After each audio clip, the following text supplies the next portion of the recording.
बड़ा सुंदर चर्चा सुने के मिलल। आवल जा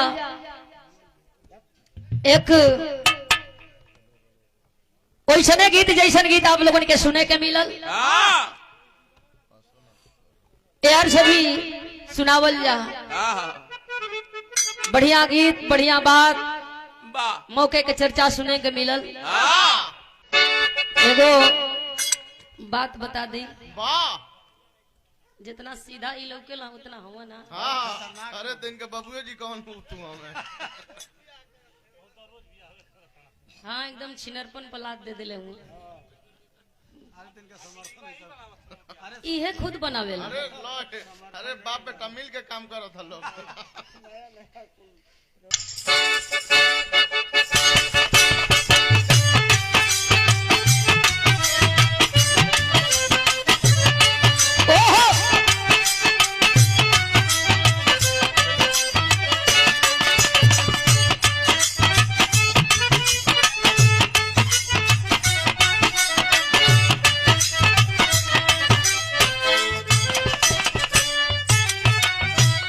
बड़ा सुंदर गीत का लाइन संकेत बा।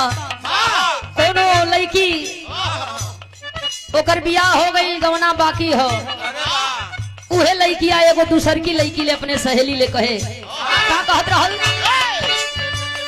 असना तो पार होई जाई गवनावा, असना तो पार होई जाई गवनावा, का कहिए सखी माने न मनवा,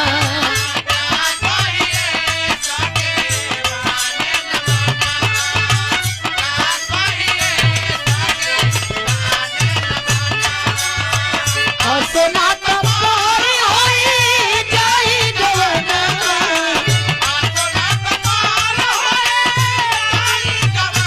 ओहो माने न मनवा।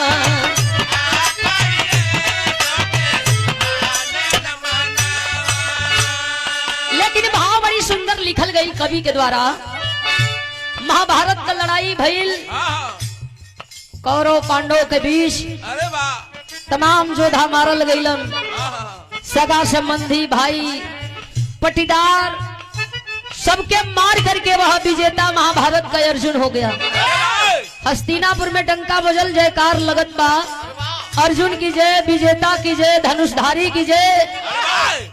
हस्तिनापुर का कुछ लोग जयकार लगावे लेकिन कुछ लोग गालियों दे।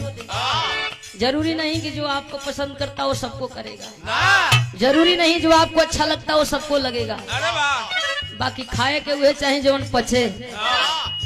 हस्तिनापुर का कुछ लोग जयकार लगावे, अर्जुन की जय, विजेता की जय, धनुषधारी की जय। कुछ लोग वही में बतियावे समझावे, अरे अर्जुन ऐसनो विजेता काहे का बने के, अपने सगा संबंधी भाई पटीदार के दर्द याद के महाभारत में मार दिहला। आज भी आत्मा डहूर रहल, आत्मा के शांति न मिलल, आत्मा भटक रहल बा।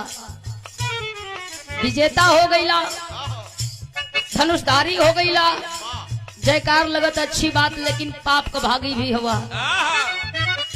अर्जुन के ज्ञान भइल, भाग के भगवान कन्हैया के यहाँ गईला, हाथ जोड़ के विनती कईला, भगवान आपके एक इशारा पर महाभारत में अपने सगा संबंधी भाई के दौर के दयाद के खानदान के मार दिहली।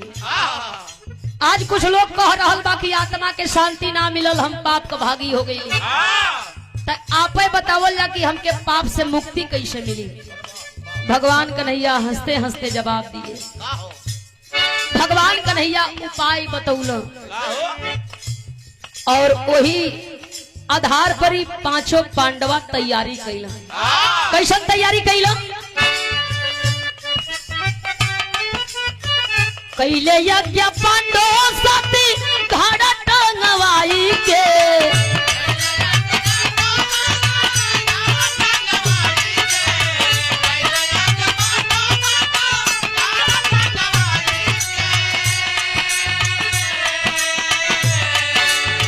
कैले यज्ञ पांडव सती घड़ा टंगवाई के, कष्ट दूरी हुई है साधु साधु संत के खियाई के।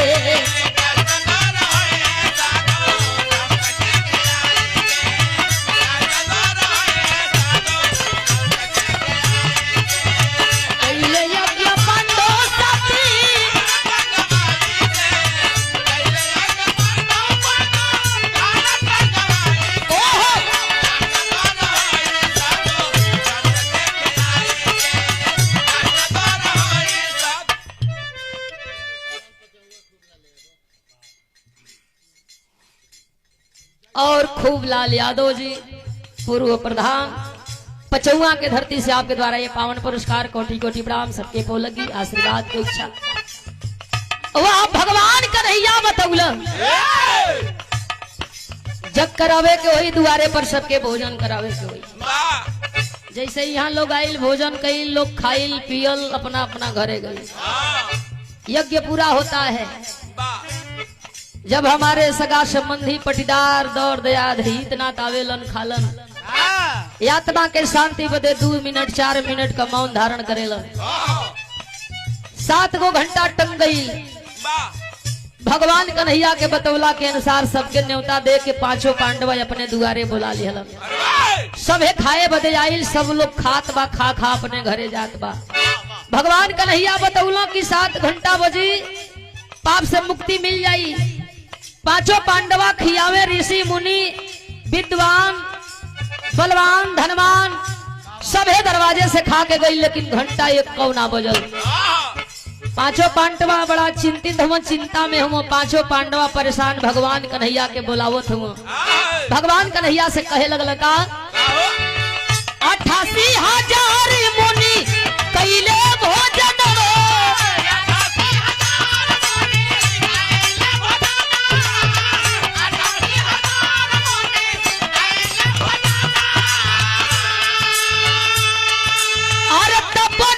घंटा बाजल सोचे बलवनम।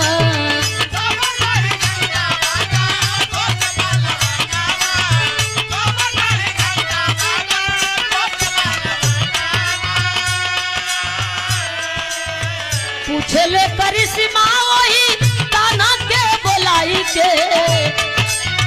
पूछे ले करिश्मा वही ताना के बोलाई के। कष्ट दूरी हुई है साधु संत के खिलाई के। संत के खिलाई के।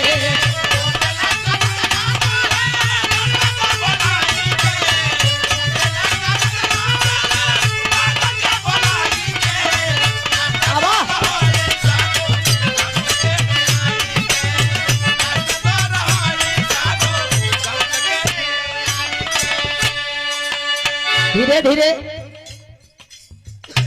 88,000 संत मुनि धनवान बलवान विद्वान लोग भोजन को के चले गए। और 88,000 संत मुनि 88,000 लोग भोजन को के दुआरे से चल गई लो। जब घंटा 1 ना बजल तब परेशान 5 भाई हो। भगवान कन्हैया अइलो ध्यान लगा के देखलो। और जब देखला हो तो भगवान कन्हैया सोचे लगल अरे जे के बोलावे के ओके तो ये लोग बोलवल ही नहीं थे। बोलाई के अर्जुन के भगवान कन्हैया पूछे लगल। सबे आइल सबे खाइल सब खा के अपने अपने घरे गई।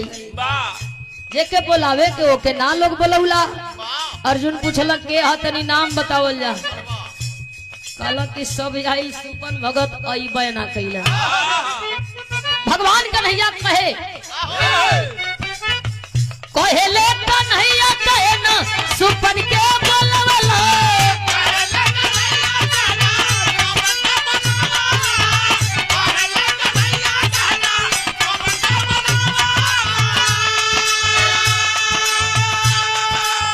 सुपन भगत के काहे ना बोलौला। अर्जुन कहला हम ना गइलाली ये भीम गइलालो। आ भीम सबके न्योता दियलो ये सबके नेवत के बोलौला। भगवान कन्हैया कहला कि फिर भीम के भेजा। ये जे यहाँ बोला के लिए यहाँ मामला सलट गई। कैसे कहे कन्हैया फिर से भीम के बोलावे।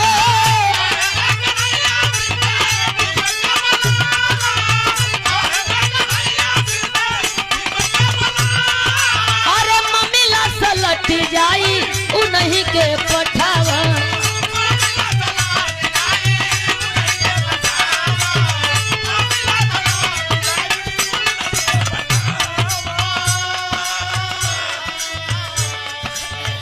कहेले भीम चला कमंडल उठाई के कष्ट दूर हुई है साधु संत के खियाई के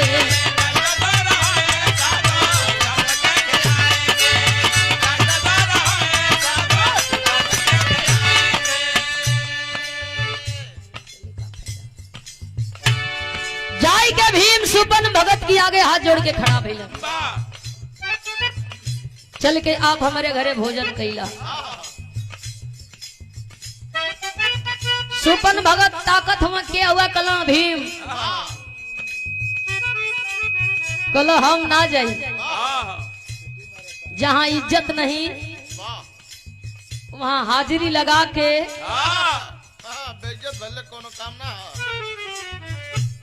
आपन अस्तित्व खत्म कैला से अच्छा बाकी हम अपने घरे दुआरे ठीक बने भीम कला की भाई गलती हो गई कला काहे का गलती कैसन गलती सबके बोलौला त ना भूलैला हमें बोलावे में भुला गईला रहल बात खाए का तो पछली पछाड़ी द कथुआ का पारी हम तोहरी दुआरे खाए जइबे ना करब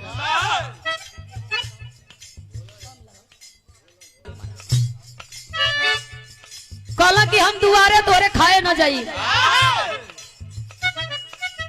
बड़ बुजुर्ग बतावे लन बिन बुलाव जन यह भवानी ना बची इज्जत ना बची आ कुछ मनई तो यही का पात्र हो जूता खा तमाशा घूस के देख अब जैसे एगो हवे पूर्वांचल अशोक भैया एगो फेसबुकवा पूर्वांचल कोनो है बनाई बनाई पिटा था लेकिन बोली ओकर कम ना होता ओइसनो कुछ हुआ कला कि हम तोरे दुआरे जाइब ना कला की रहन से चलबा की बेरहन से चलबा देखिए आशीर्वाद लेना बुरी बात नहीं झुक करके ही आशीर्वाद को पाया जाता है वहां झुकिए जहां आपका अंगूठा न मांग लिया जाए आपका गर्दन न काट लिया जाए वहां झुकिए जहां आपके झुकने का सम्मान किया जाए और सम्मान से समझौता हर जगह ना जगह जगह सुपन भगत कहला कि ना जाइब अपने घर का बहुत दलिदर है तब तुआर भात ना खाई जा सुपन भगत के ऊपर गुस्सा कैलो भीम और गुस्सा में लाल होके काम की लगा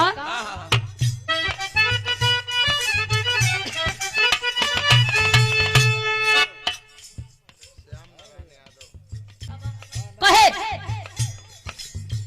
पहले की सुपन सबके खिया के तुवैलो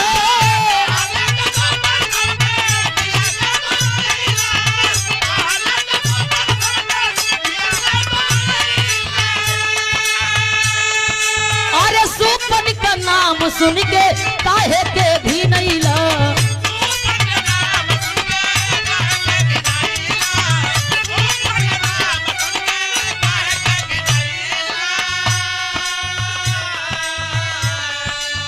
हम नहीं जाइब बड़ा गलती कैला आई के कष्ट दूरी हुई है साधु संत के खियाई के ओहो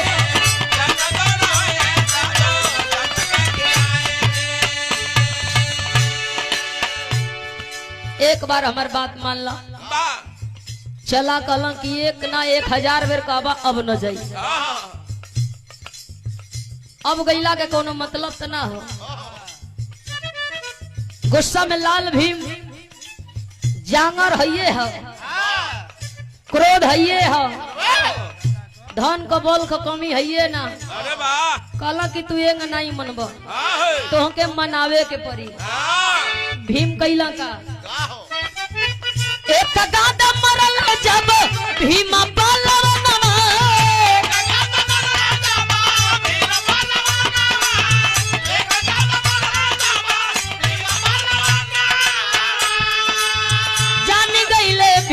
सुना सुना बलवनवा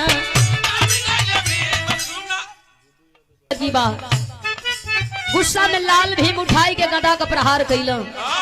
आज जब गदा का प्रहार कैलन तो हालू हो गई कि जैसे हाथी के देह पे बैठल मच्छर। मरलन गदा से जितना जांगर जोर बा लगाई हेलन। सोचलो कि न रही बांस न बाजी पिपीरी की मर गई काम खत्म। सुपन भगत उठ के बैठ गई हंसे लगल कला की वाह सुने में आवेला। हाँ तो मैकवा में कह देबा तो हमके ना कहे के परी। मुहवा हटाई के तू लोग बोलेला ये बहुत हमके बुरा लगेला। सुपन भगत कहे लगला कि सुना हम सुनीला सुने में आवेला कि 10,000 हाथी का बल तोहरे में है। जितनी जोर जांगर रहल लगाई लेला लेकिन हमार कुछ बिगड़ल बनल। अब एगो काम हमार करा।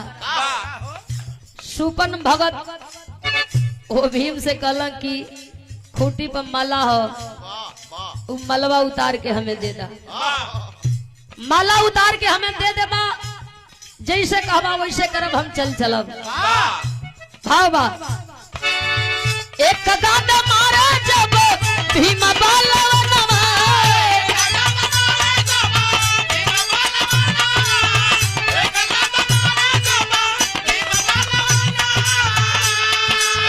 जानी गईले भीम सुना चला बलवनवा।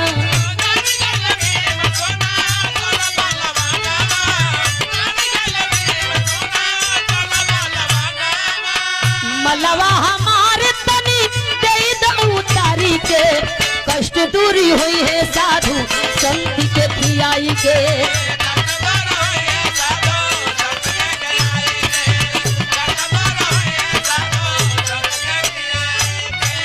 गैलन जाके खूंटी का माला भीम उतारे लगल। 10,000 हाथी का बल घट गई जांगर कम हो गई।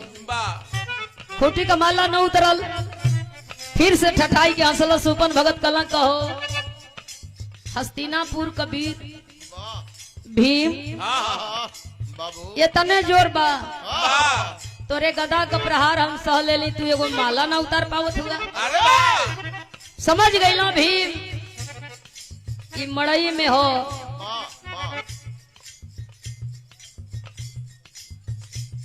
तो कोनो विद्वान हाँ तो जरूर कोई शक्ति जाके पैर पकड़ लिया कला कि अब हमें और बेइज्जत काहे करत हुआ। चला चल के भोजन कला। सुपन भगत कला कि ना बैठ गई हाथ जोड़ के कला कि और हमें परेशान मत करा। विनती करत है हमार विनती स्वीकार करा आ चल के हमारे घरे भोजन करा। सुपन भगत उठ के खड़ा भइला हाथ में कमंडल माला लेके चल दिहला और हाथ में कमंडल माला लेके जब चलल हो आगे आगे भीम पीछे पीछे सुपन भगत कोई हस्तिनापुर में आइल हो। आज जब हस्तिनापुर में आइल हम भोजन करे बैठलम बैठ के भोजन कई चाहत हुआ 56 प्रकार का भोजन समझ ना आवत था कवन खाई कवन न खाई। इशारा हो भीम के बोलौलो कहला कि सुना हमरे खाए का व्यवस्था तनी और ढंग से करे के होई। पांचों पांडव आ गई कहला कि मालिक कोनो कमी होगा। कहला कमी तो ना हो लेकिन हमारे हिसाब से भोजन हमके करे के होई। कहला कि तो कई जाओ 56 प्रकार रखल पेड़ा पंतुआ गुलजामुन कुल हो। कहला कि ये गने न खवाई तनी एगो बर्तन बढ़हन लिया के हमरे आगे रख दल। गैला भागल अर्जुन एगो बड़हन बर्तन लेके अलो वही सुपन भगत की आगे रख दिहल। आज जब वो बर्तन सुपन भगत की आगे रखल छोटी छोटी कटोरी में जवन बढ़िया बढ़िया स्वादिष्ट वो भोजन रहल उठाई उठाई अब वही बड़हन बर्तन में कुल पलट लिहल। और 56 प्रकार का भोजन जब एगो बर्तन में पलटलन हाथ लगाई के ओके खबर दिहलन ओके एक में शान दिहलन। आये कहीं में 56 प्रकार का भोजन शान के सुपन भगत खाइल चाहत हो कैसे 56 प्रकार के बनली भोजन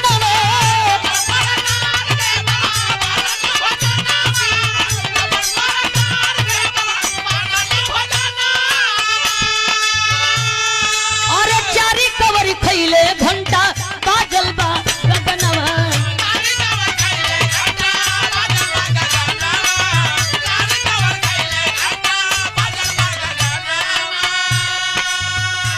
सुपन भगत 56 प्रकार का भोजन एक में मिला के खैला 4 कवर आ जब 4 कवर खैला हा तो 4 गो घंटा बज गई आ जब 4 घंटा बजल पांचों पांडवा के खुशी समाइल एकदम नाचे लगल उछले कूदे लगल पांचों पांडवा उछल कूद करत हुआ खुशी में झूम गई रे वाह 88,000 लोग खा के चल गई 1 घंटा न बजल 4 कवर खैला 4 गो घंटा बज गई पंचाली द्रौपदी घरवा में बैठल बे ना रह गई वो भागा लैली दुअरिया पर खड़ा होके देखल चाहत बाड़ी की आखिर के हो जेकरे खैले घंटा बाज गई अजबा के दुअरिया पर से पर्दा हटा के देखली हो तो छोटी छोटी कटोरी में जवन 56 प्रकार का आइटम रखल गई उस सगरी कटोरी कोरा ठेलल है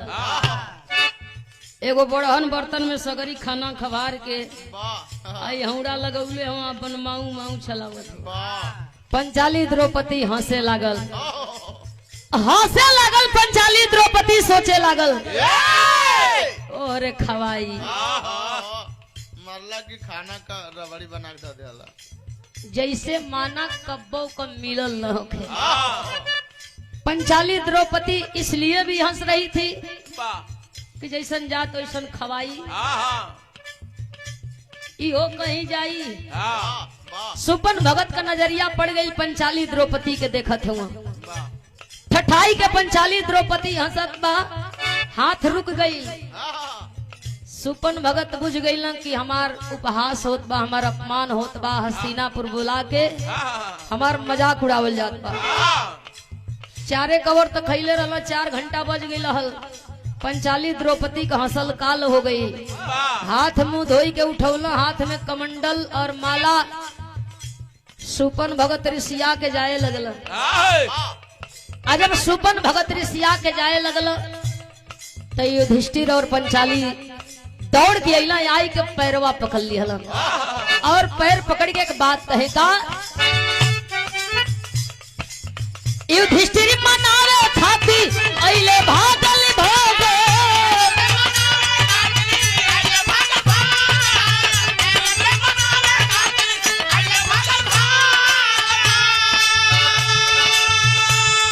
और 4 कवर खैले 3 कवर खैले घंटा 3 बेरी बाज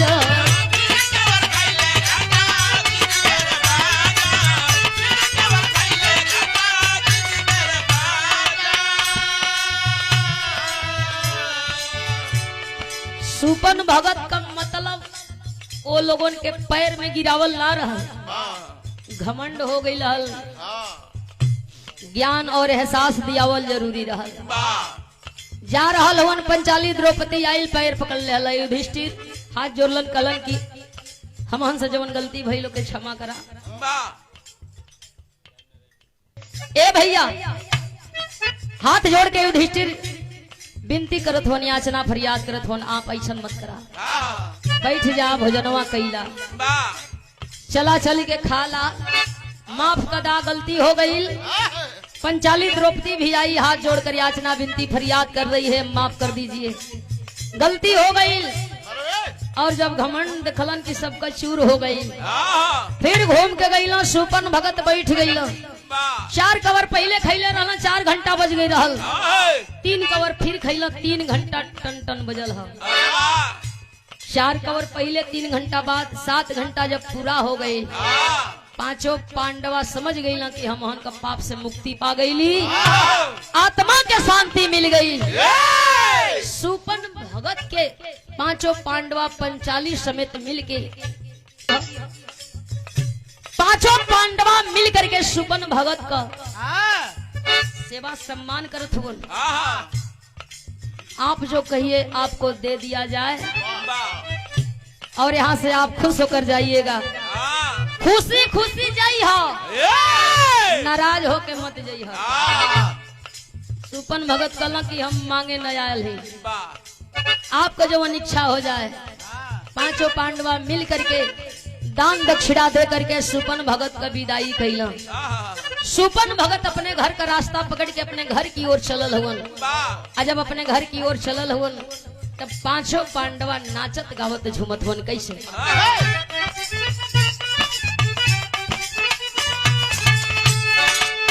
युधिष्ठिर मनावे खाती अइले भागली भागो,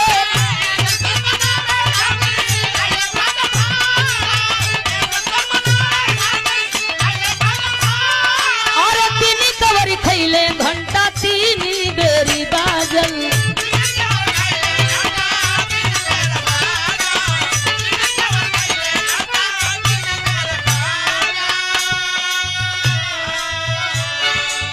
यज्ञ पूरा भइले वही सुपन के खियाई के, कष्ट दूरी हुई है साधु संत के खियाई के।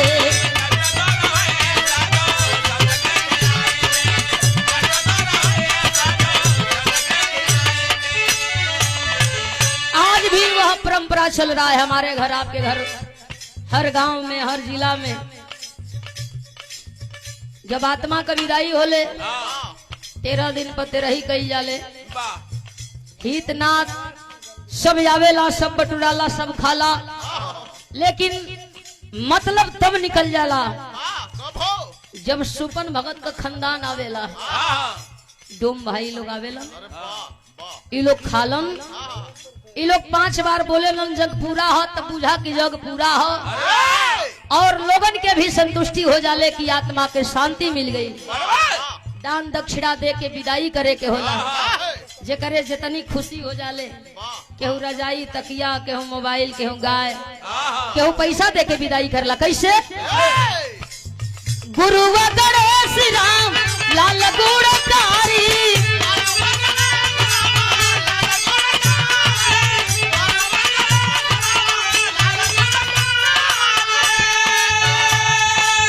रामा कभी बिरहा के सींचे फुलवारी,